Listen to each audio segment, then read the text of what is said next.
Hello everyone, welcome back. New video. Zone 6 merit list analysis.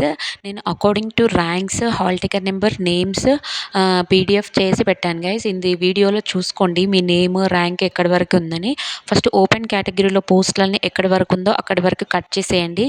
Remaining మీ category wise మీ name కానీ hall ticket number కానీ ఎక్కడుందో చూసుకోండి. ఈజీగా మీరు అనాలిసిస్ చేసుకోవచ్చు. వెదర్ మీరు వెరిఫికేషన్ వరకైనా వెళ్తారా, జాబ్ వస్తుందని సేఫ్ సైడ్లో ఉన్నారా లేదా అని మాత్రం ఇందులో మీరు తెలుసుకోవచ్చు ఈజీగా. జోన్ 6 వాళ్ళు ఈసారి లక్కీ అని చెప్పుకోవచ్చు. ఎందుకంటే ఎక్కువ పోస్టులు ఉన్నాయి కాబట్టి.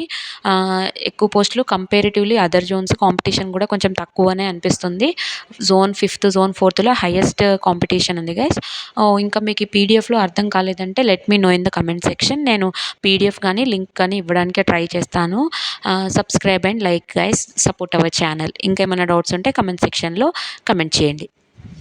2 పోస్టులకి ఇద్దరిని పిలుస్తారు 1:1.5 రేషియో అన్నప్పుడు.